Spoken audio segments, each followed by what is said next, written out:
老师，请问一下，您等一下会上线吗？上线了，现在，我们已经上线了，就是好麻烦林医生，你给大家介绍我写的那个哎，你的麦克风。老师讲的是同人 device。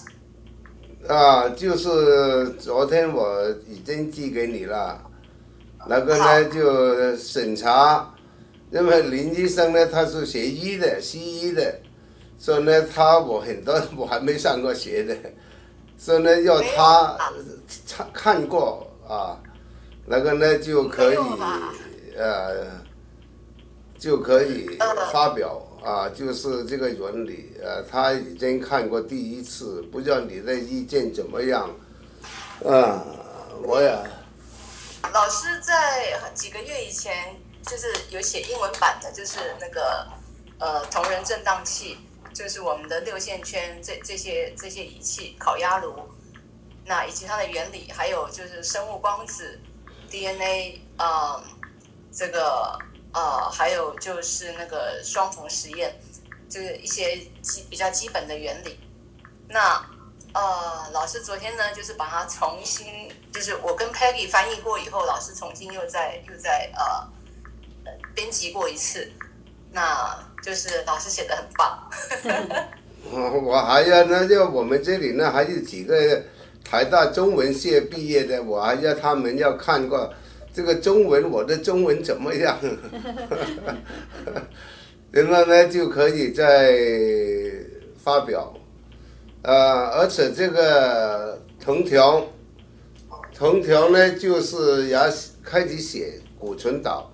7年前我已经写了这个骨存岛的，当时呢，我们没有提到这个藤条，因为我还不认识这个藤条。当时呢，我就从少林寺那里看的写法的。少林寺呢，他用木棍打这个身体，那么用木棍打身体跟藤条呢就有分别的，因为藤条的弹性更好。那个就是这个，他们用木条已经是古代记载下来的，那么它产生呢就是一个压电电流。我压电电流呢，那个写了很多的关于压电电流。那么人体呢，你看到那个台大的陈教授就苏 KK 发到我们的网上去，他那个苏 KK 给我们的2个都是台大陈教授解释这个生物电。就是说，起码现在有人开始重视这个生物电。美国呢刚刚出版了一部书，就是关于身体的生物电的，一个女的作家写的，她都提到 Michael Levin 是全世界目前生物电的尖端的了。但是他们的生物电呢，就是只是研究室用的。拿来制备呢，他们 Michael Levin 说还要100年，他们的速度，他说还要100年才可以用上这个生物电来制备。我说我们已经用了这么多年了，这个生物电。以前的生物电，我们就是从这个电阻开始，欧姆电律。欧姆电律就是有电压、电流和电阻。电阻呢，就是说我们身体的生物电，或者叫生物信息，要靠神经来存在的。那么神经存在，就是神经会产生这个阻抗，它不叫电阻，叫阻抗。它有这个阻抗在哪里呢？这个电流就变小了。就是说，我们的细胞，包括五脏六腑也是由细胞组成的。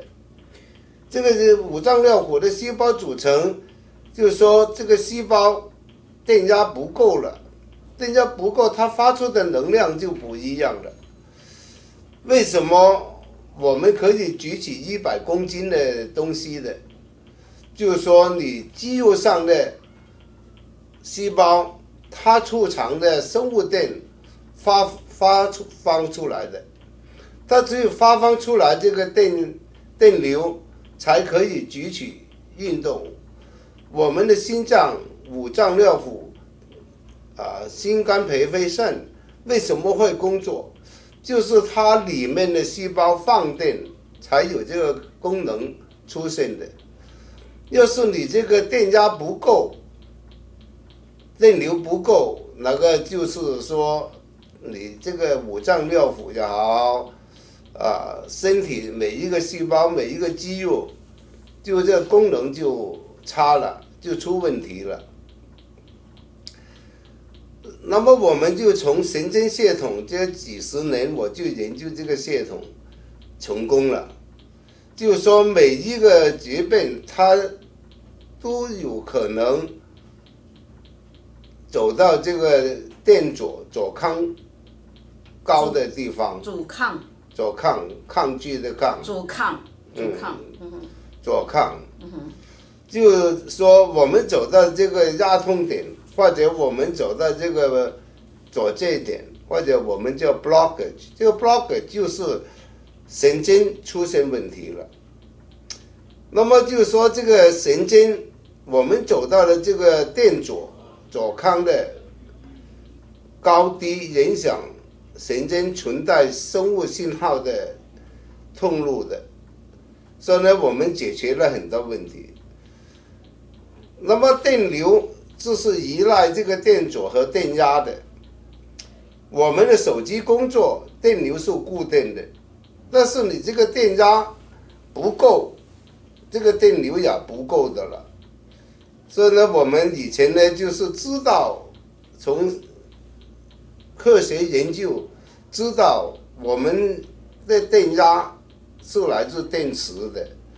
就是说你的手机有电压，也是一个电池储藏这个电压的，储藏越多的电子，这个压力就越大的。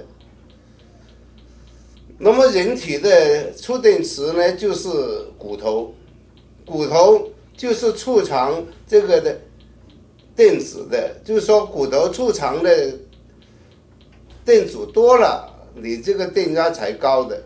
就是说我们充电也需要一个电源，这个电源储藏这个电子，然后这个电子储藏进去你的手机，储藏进去你某一个用电器的电池里面。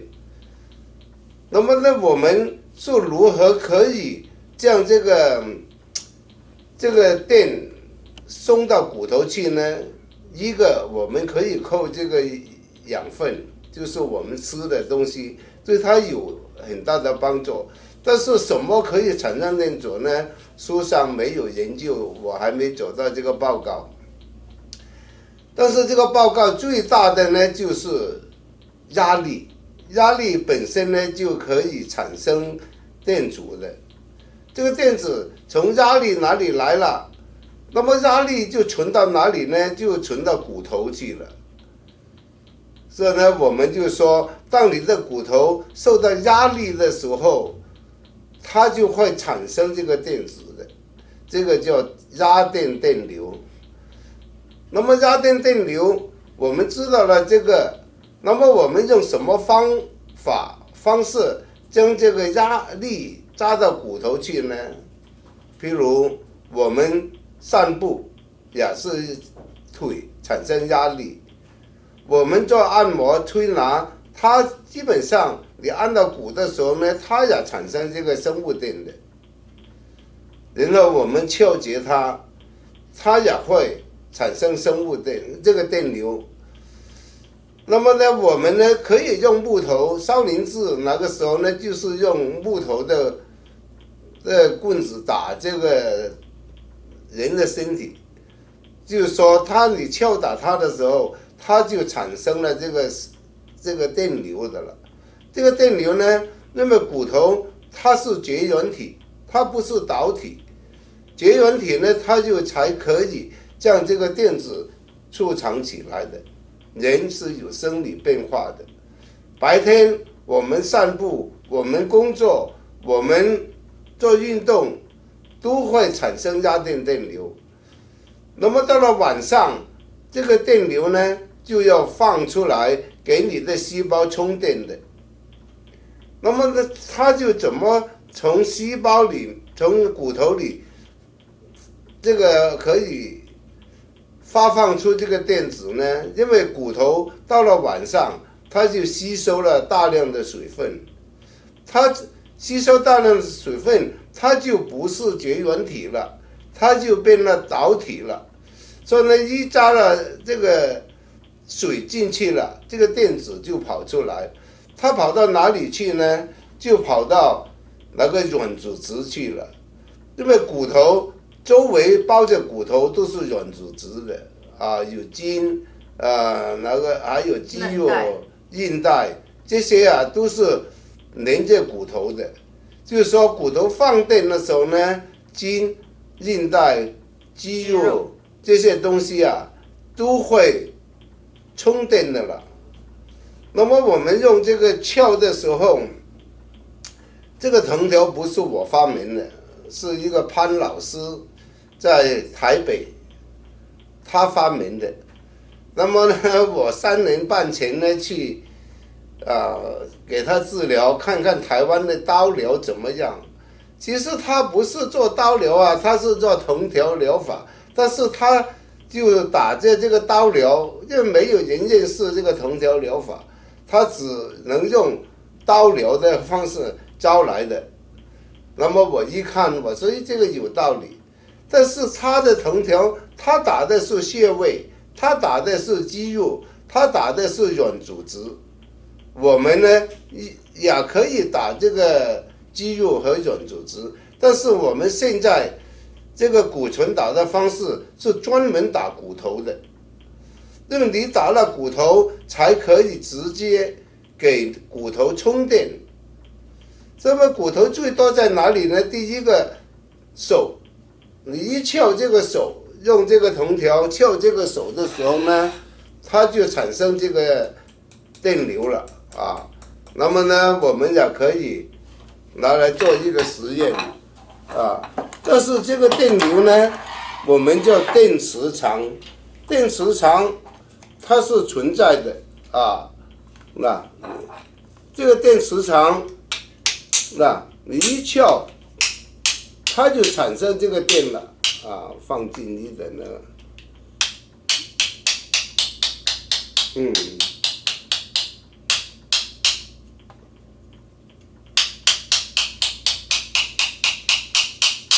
那么呢，就是说，它产生的能量就进去了人的骨头里面的了，而且它骨头打这个骨头是特别痛的，为什么啊？因为骨头它外面就是神经，骨头里面基本上是没有神经的，只有血管。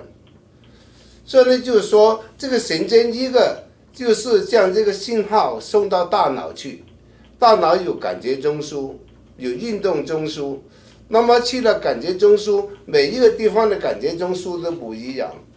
就是说，一个信号进了脑，另外一个信号呢，就是这个压电电流就进了骨头里面去了。那么呢，我们撬手的时候，我们譬如我们做 Parkinson， 我也录了一个录像了。你一撬它的时候呢，它这个一个骨头充电了，另外一个神经将这个信号入除了神经，进了这个脑干，脑干再进去脑里面相应的部位。所以呢，我虽然敲手，但是这个信号有痛，痛就是信号，是脑感觉痛，不是手有痛的。就是说，这个信号也进了脑，但是同时它也储藏在骨头里面。那么呢，我们这个类风湿、弹响指，凡是风湿的，你一撬，5分钟之内有明显的好转的了。就是那些帕金森，你一敲5分钟，它这个抖都基本上就停下来的了。所以呢，我们不要小看敲这个手对人体的影响。那么手就是也是上脑。那么我敲脚，我们呢这里还有一个脚底按摩的，脚底按摩的，他说我可不可以翘脚来做按摩？可以啊，但是我说你翘脚，你们脚底按摩是做脚的下方的脚底板的，我们呢要做的呢是上方的骨头的，那个就不一样了。那么你一翘骨头，很多坐骨神经痛，因为你一翘也是刺激这个神经，你针灸也是刺激神经，你推拿按摩不论你用什么方法，都是一种不同的手段去刺激这个神经的。我一翘痛得不得了，这个痛觉痛得不得了，就是说这个神经进了你的脑，它不但是进了你这个脑，还进了你这个骨头的。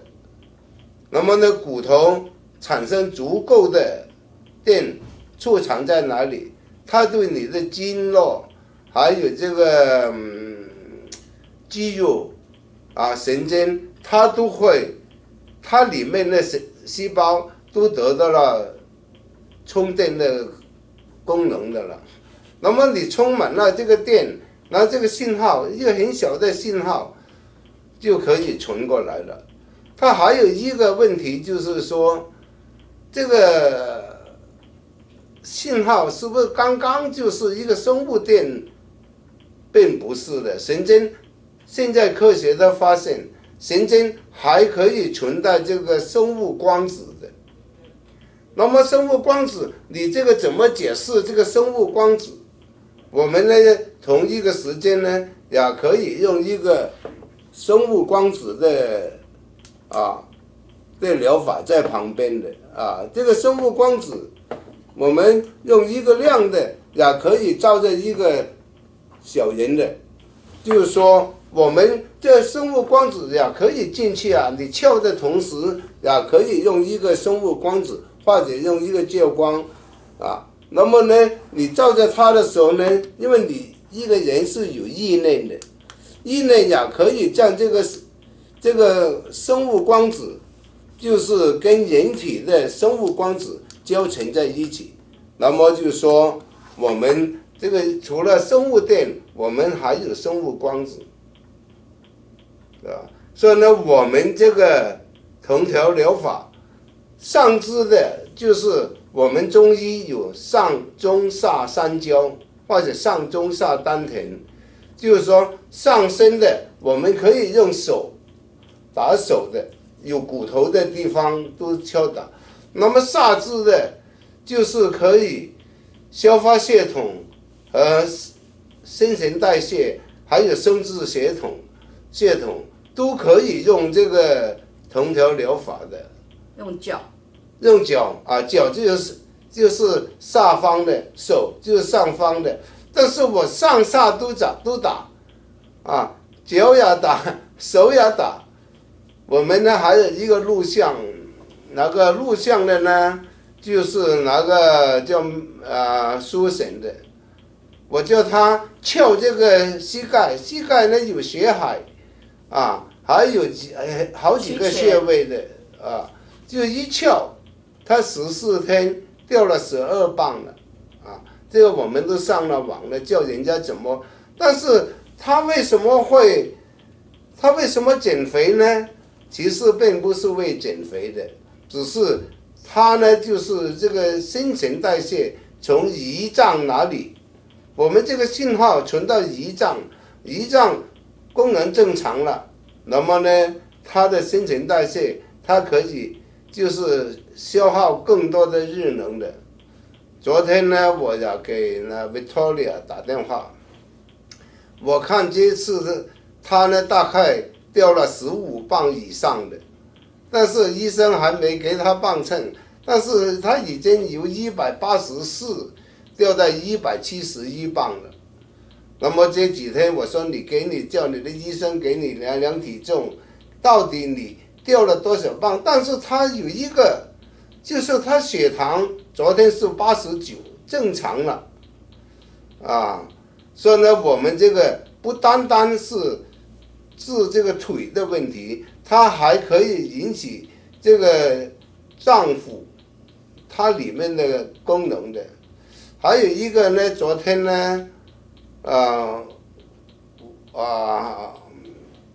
林医生也发现了渐冻人和这个重症肌无力两个是有分别的，但是这两个中西医都没办法。那么为什么中西医没办法？渐冻人和这个重症肌无力，重症肌无力英文就是 MG，MG 我也看了好几个都成功的。那么我们现在这个渐冻人叫 ALS Lou Gehrig disease， 在欧洲这 ASL 那么这个国际渐冻人协会的会长我也见过他2次的那么这个渐冻人一打这个手，他这个反应是很快的，他里面很多骨头都是痛的。那么为什么中西医看不好？因为他们没有这个理论，因为两个都是跟这个自体免疫功能有关联的。因为中西医民间疗法、替代疗法，凡是这个自体免疫的，他们都没有办法为什么？因为他们理论上没有这个神经系统，所以呢，他们也不了了之，给你吃的那些什么的，那个 muscle relax 肌肉放松剂止痛片这一大堆的，然后就说你的心理不好你那一大堆的废话。但是我们呢，最近呢，就是治好了一个渐冻人，由医院医生说没了，你以后不要吃药了好我这个藤条疗法怎么样？现在呢也开始打屁股，因为呢底骨哪里呢，它的骨头也多，就是跟骨髓有关联的底骨就是打这个骨髓，那个还有中医也是骨髓的，这个呢又是可以打骨头，也同时可以打肌肉的，也可以打穴位的，也可以打这个阿是穴的。今天这个还有什么问题可以问的吗？打屁股是不是对那个频尿、夜尿，还有对射护腺非常有帮助？它哪里呢？就是有一个叫阴神经，阴神经呢是很重要的。那么医学界呢，对阴神经呢基本不重视，很多人都忘记这个阴神经在哪里的了。好，现在呢你们可以提出任何的问题的。进来呢，我们用这个呢，效果非常之满意。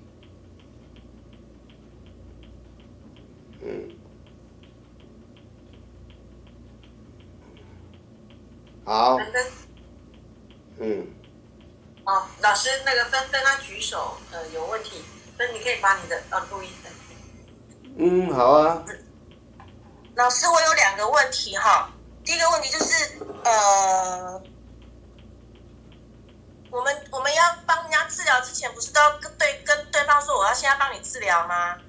那如果对方没办法看视讯的话，那我只是通知他，然后远距离帮他治疗，这样可以吗？道德上，我们的同源疗法一定要告诉病人，不是偷偷摸摸的，一定要告诉他。不论你做我们任何的，那么这个是延期的道德的层次，信仰的层次。有告诉他，但是呢，他没有办法开视讯，可能就是电话通知而已。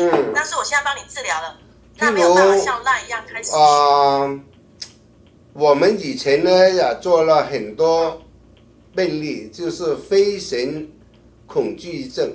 飞行恐惧症。飞行恐惧症，他在飞机上又不准打电话的。对啊。你怎么办？然后呢，我就告诉那些病人你的飞机什么时候起飞？你什么时候起飞呢？你起飞之前半个小时我给你翘。那么呢，但这个很成功的，因为我在美国很多人有这个飞行恐惧症的，人家一跳，他说我很平安，什么事都没有了。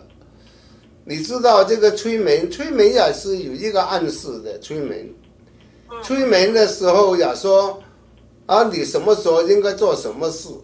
那个催眠的人呢，到了哪个时候呢，他也受了这个心理暗示的。但是我们这个童年疗法是不是心理暗示呢？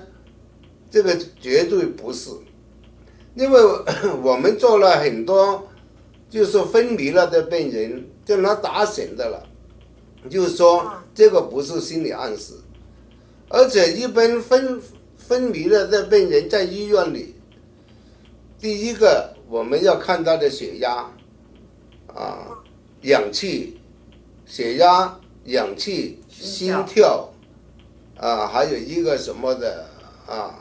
那么呢，我们要看的，你一跳了几分钟，他在医院里的那个仪器啊，所有都在变化了、变动了，血压啊变了啊，呼吸变了，血氧啊，这一切的都是在变化。所以呢，我们这个不是心理暗示。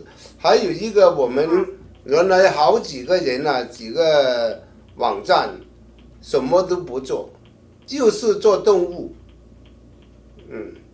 那么你动物呢，就少了这个心理暗示啊。但是有的老年人、昏迷的人、小孩子，他呢就要他的家属同意，我们才做的。因为很多人呢自以为我们是宗教，我们是迷信，我们是不科学，那么呢就伤害了他们的自尊心，伤害了他们的信仰。那么就是说，特别在美国，宗教太多啊，有的人一看你这个小人，就是认为是拿来害人的。所以呢，我们一定要告诉病人，我要给你做，你同意我就做，不同意啊算了，我们无所求，是吗？所以这个很重要，一定要让他们知道，我给你做。一定会跟他讲，只是说有时候我在远距的话，就是跟他讲完之后，电话挂掉之后，我再治疗。可以，绝对可以。好，比如，然后第二，没关系，老师您说。因为我们做了很多这个飞行恐惧症，那么呢，上个星期三呢，我们也跟那个 LMS 他们的人联络。给他们谈了半个小时。他要坐一个飞船飞到太空去，他要一次100人，他说一个人上去就3500万美金，要是100人呢30万美金就够了。我说你100个人在飞船上，你是不是需要一个医生？你是不是需要一个人来管理健康的？他说需要啊。那时候，因为我们很多时候呢也见过在飞机上发生事故的那些病人，那么你找不到医生，你怎么办？我们可以远距离的，因为我们也是6、7年前的了，有11个学生从法国飞到波士顿。他在天空出现问题了，一个10几多岁的美国小孩突然出现这个症状，当时飞机上又没有医生，连护士都没有，你怎么办？那么呢，我那个学生叫Louis，呢他就跟那个机长说，可不可以用我们的方法？那他们在飞机上又没有小人，就每人拿了一个汽水罐，用这个吸管就敲这个汽水，几分钟那个病人好了，然后过了2天，他特别来还看我们上课，全家的人都来看我们上课。那么呢，在飞船里，你绝对不可以迫降飞回来的，那么你怎么办？你需不需要？我就跟他们说，跟 LMS 说，他需不需要我们的服务？要是我们在一起工作的话，就可以解决这个健康的问题了还有一个呢，我再告诉他们，在太空飞回来的人最大的伤害是什么？骨头。他们这些人呢，骨头都受伤的了，骨质缩松的了。那么呢，我们用这个引力疗法可不可以帮他们克服这些问题的？因为我们也做了很多骨头的，断骨的、骨质疏松的。刚刚就是有一个骨质疏松完全康复了Chris， 你也可以说说那个 Leslie 我们也有录像在哪里的了。Leslie 他原来是患有这个前列腺癌，那他当初呢指数非常高，从最高是3500。那经过他来到 Boston 大概有4次的时间，那现在呢，他的这个癌症指数现在已经掉到1.5。那当初呢，他的这个前列腺癌已经扩散到骨头，那医生那时候要跟他打一些药，可是呢，他拒绝了。那他现在呢，前列腺癌已经完全康复，所以他也要求他的医生帮他检查骨头。那他是请医生帮他测这个。就是骨质密度，从这边呢可以来看他的骨头是不是完全正常，结果是完全正常。我也将这个信息要传给那个飞船的给那个 SpaceX 的那些要上去的人，他们的骨质疏松可以用我们的方法来恢复，他们回到地球的时候，我们可以帮他。恢复骨质。他还有一个呢，要哪一天给他讨论呢？就是关于癌症。他 LMS 呢也准备做这个癌症用3D 的器官在太空里。我说我们改变这个环境，都可以治癌症的。所以呢，哪一天呢就给他们聊了半个小时，就是关于这个那个 SpaceX 那个飞船的这个远距离的，但是这个想法很久以前我已经想到，就是没机会跟那些人沟通。好。老师，那我第二个问题是，如果那个我要帮他敲的那个人，他本身身上已经有钢钉在身体里面，我们有什么要注意的？没注意的，一样照打的。你看现在美国那些人他也有金属那个戒指放在鼻子上，或者在肚脐上、耳朵，这个都是金属进了身体的了，对我们来说没有任何的妨碍的。他有 pacemaker， 还有那个就说针孔注射的那个注射器那边装在这胸前的那边，我们就不去碰它了，对不对？我们不接触，但是还是可以撬小人的。你撬手绝对不会伤害他这个任何的机器的。好。因为他也走路嘛，他也要洗手的嘛。是啊。好，谢谢。还有一个Ingrid， 你有什么问题的？麦克风。老师帮人家做治疗，跟人家要 permission 是一定要的，这个我知道。但是同样一个人，我每次跟他做治疗都要问他一次吗？比如说我的孩子去住校，那我是不是每次帮他敲，我都要通知他一次？然后第二个问题是，为什么去外太空的时候就变成2D， 然后在地球上是3D？ 因为这个引力的改变，这个是 Michael Levin 做的这个实验，这样一个肿瘤放到太空去，那么呢，它外面的引力小了，但是引力，地球引力是地心引力，那么呢，就是肿瘤里面的原来的引力啊，就一路往里面收缩的了，因为外面的引力不够，所以呢，它就由3D 变为2D 的了。了解。所以呢，你这个小孩好，不论当你每一次我在美国就是这样做的，我就是说 Are you ready？ 他说 Yes 啊，就够的了，你不是要你又要亲门，你要什么？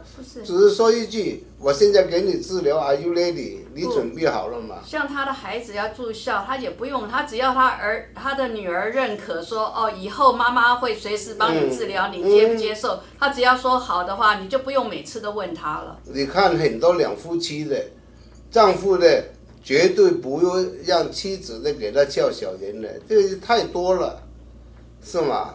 有的甚至要用离婚来要挟的，你再信这一个，我就赶你出门，所以呢，他已经变成一种对宗教的信仰的看法的了，但是说句老实话，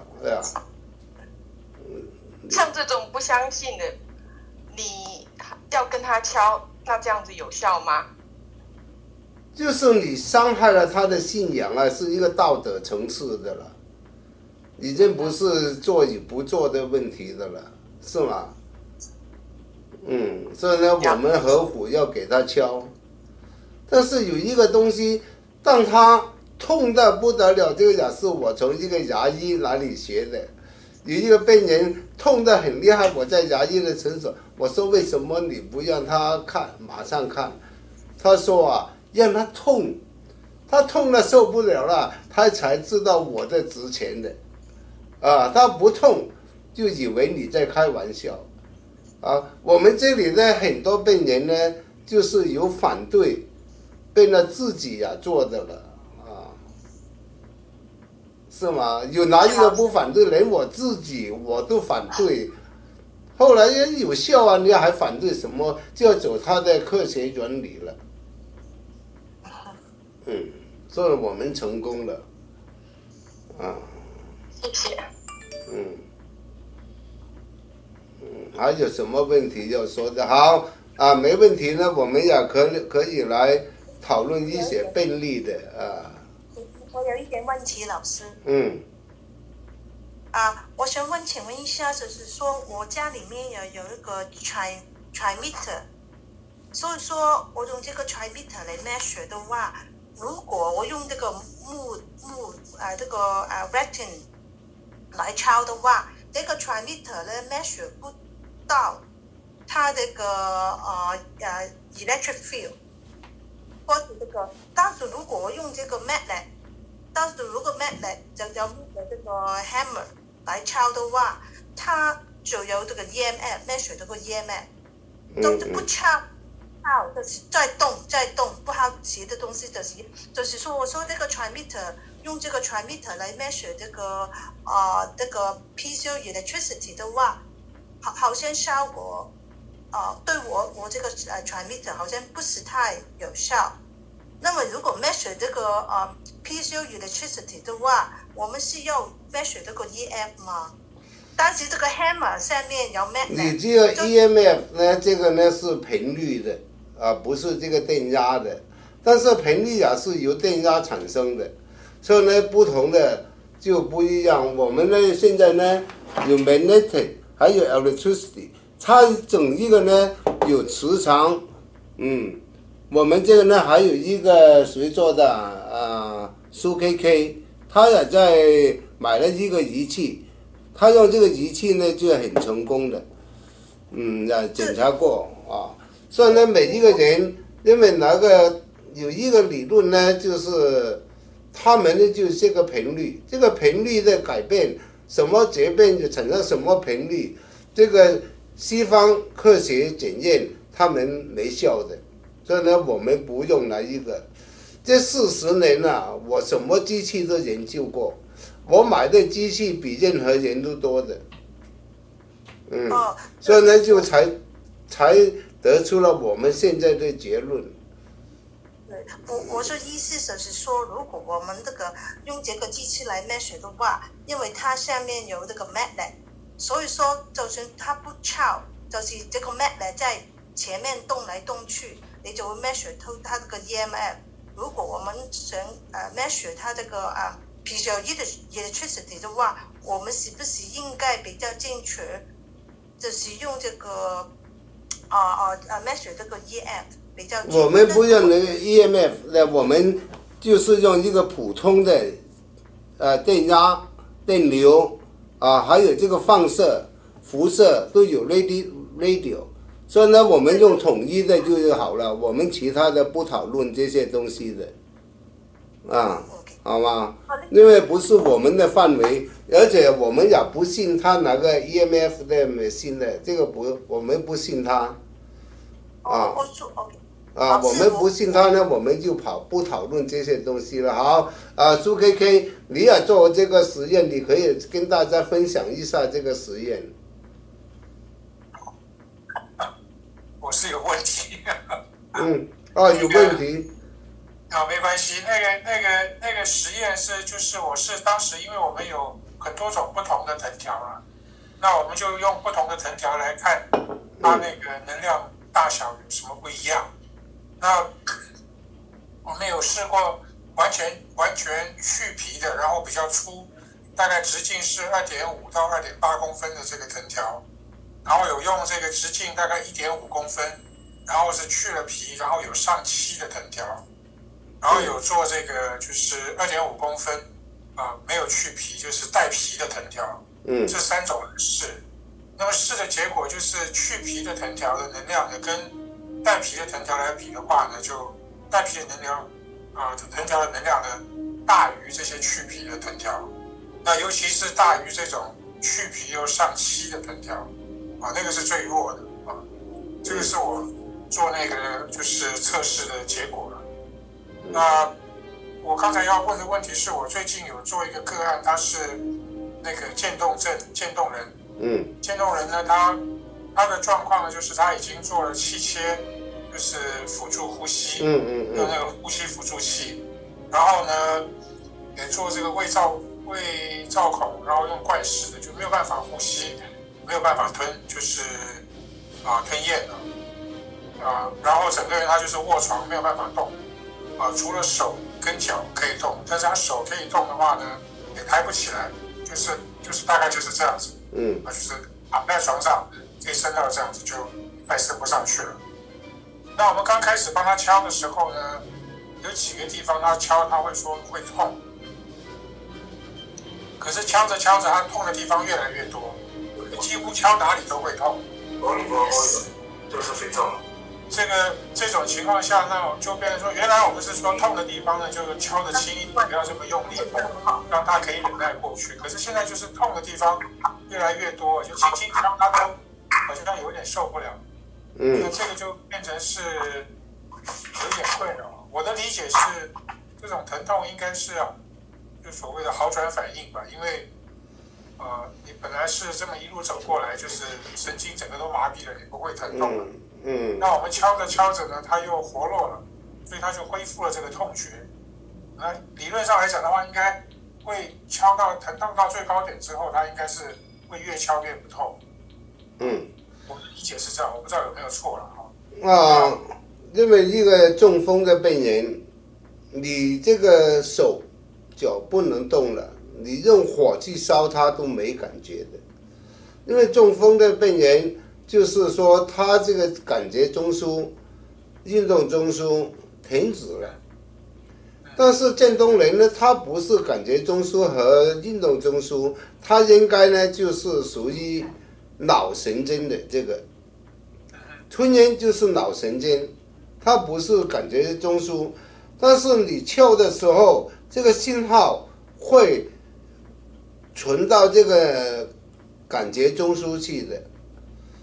那么但是你这个感觉中枢你存到这个星系，你敲手敲任何地方，它都要经过这个脑干的，就是说它原来是不敏感的，现在这个感觉中枢通了，就是说它感觉中枢信号多了，就是说脑干它的信号传到比以前更好的了，就是一种敏感的。那么这个太痛的话，我们可以先敲的，轻轻的敲也可以，或者不接触，用同人都可以。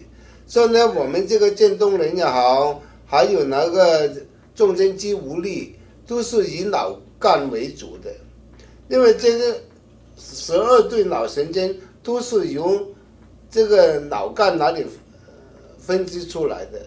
所以呢，我们呢就多多留意这个脑干，而且吞音呢，它主要呢还是我们说的这个叫活存穴啊，活存穴看看那个图片，活存穴在第一颈椎的正方的，所以呢就要多多在哪里做文章，看看它的这个症状改变了怎么样。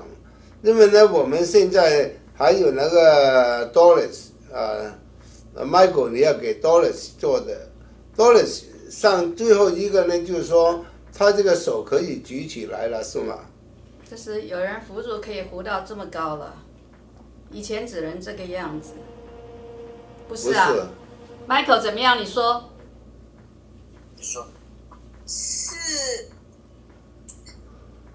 Doris， 他只是说他的手活动的范围比以前多了一点，他不能举起来，他的脚也是比以前活动的范围多了一点，但是他不是说像那个徐建山这样可以举到这样，没有。那个不一样，因为呢，渐冻人第一个治疗的时候，中间肌无力，第一个停止它的恶化，不让它恶化，因为神经的生长是非常非常之慢的，要是它有一点的进步，就是说它一路会进步下去的。因为最后一次我见到他，他说话我听懂，就是说他说话已经有改进了，说话有好转，就是说他也是这个第9、第12神经的脑神经的引起这个说话的，吞音神经时下神经都是在这个第1颈椎哪里跑出来的，就是说我们继续给他敲，然后他也有人帮他每一天都敲手、敲腿、敲头、敲其他的部位的。报告谭老师，Doris 去上海以后呢，中间停了，就是他去的那一个礼拜5，我们就没有办法敲了，因为他是用微信嘛，哈，然后那个隔了1个礼拜1，王涛涛有帮他用微信敲，一共有4个志工帮他敲了以后呢，他就说就是他的反应跟以前在台湾就是说他觉得很舒服这样子，但是后来再一个礼拜5，就是前2天他就也没有敲，他说好像去看中医还是干嘛就没有敲了，所以中间就是等于是有停啦，因为他的 LINE 到现在为止没有告诉我们他有弄好，因为最后一次好像星期4，那个是星期4哪一天？是星期5，我们的星期5那个 Elton 的那一班，他是用 Zoom 的，所以我们可以看到他。星期4他也上网，我也给他那一次，他也说几句，而且他说话呢，我觉得进步还是比较大的。好，还有什么便利可以提出来讨论的？现在所有的疑难绝症、疑难杂症，你们都可以提出来，我们在这边试着为你们做解答。老师，对那个帕金森症在脑部已经装了晶片，那我们是可以直接在他手上敲，还是说不要，还是说是直接敲同人？你看我那个那个帕金森的，那是一个很严重的帕金森的，那21天过去了，他进步很快。他这个呢，只是给他敲这个手和后脑，他说最舒服的就是敲后脑。他这个呢就是进步很大的那一个，他做了手术，开刀的地方我们不碰他就可以。然后你再怕的时候呢，敲手、敲腿都可以的。不一定要敲他的脑。如果没有办法在现场，那我们就比方说我在San Jose，然后他在台北，那我没有办法直接帮他敲的话，就是敲小人可以吗？你看你的朋友徐建山我在美国给他敲的我也不是在台北给他，你看他的进步多大，是吗？这个可以看得到的。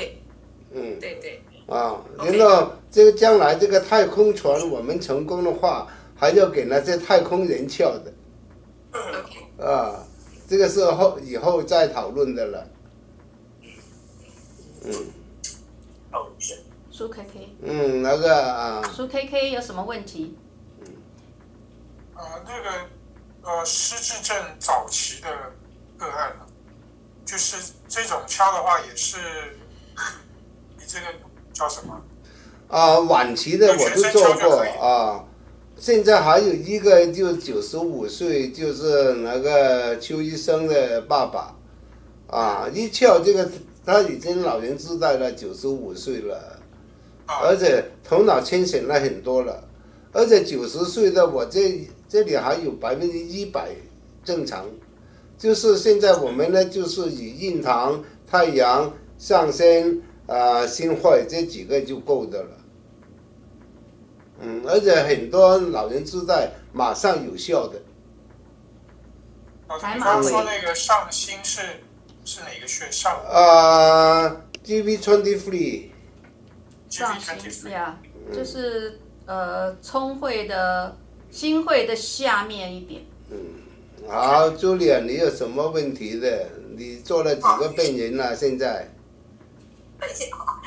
我有一个，我帮一位同学敲，他是带状疱疹，可是他长在小腿上，那个他照相给我看是，就是很恐怖，就是整排这样子，它不散状，不是像一个带子，是散状的上去。那刚刚开始帮他敲的时候，他说他感觉很好，因为他的那个神经痛。本来呢会传到大腿，可是呢就到膝盖那边呢，就好像停在那里，他觉得慢慢好。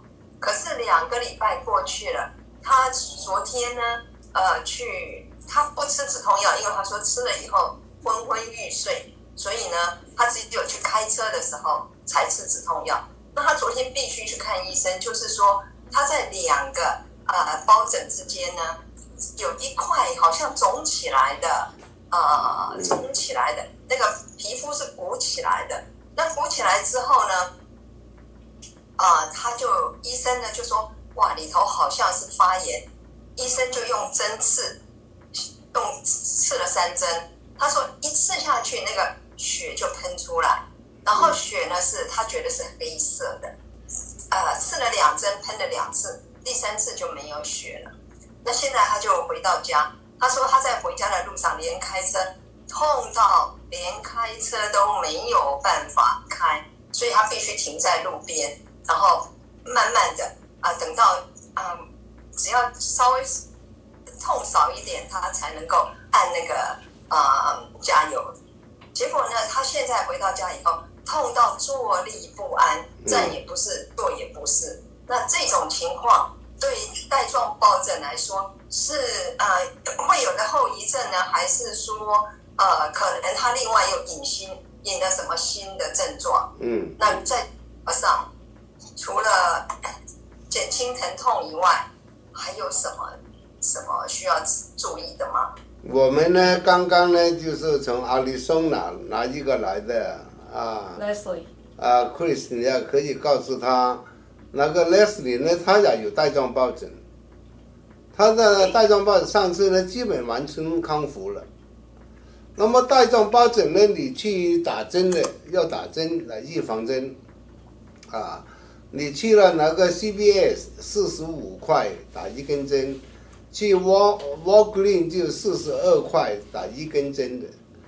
那么这个带状疱疹它本身呢就是一种自体免疫功能的问题的，那么你有没有给它做这个免疫功能呢？它在腿，另外一个它在肿起这个肿包是什么呢？医生有没有说？一般在小腿，它有的就是静脉曲张的，啊，静脉曲张。有的时候你又放血，你这样以为这样这个静脉这血放出来，它有的时候啊处理的不恰当的话，它会引起这个血栓的。那这个血栓呢就可以引起更大的痛苦的了。所以呢，这个 case 呢，我们就要按照带状疱疹，还有这个静脉曲张，两个疗法，两个疗法。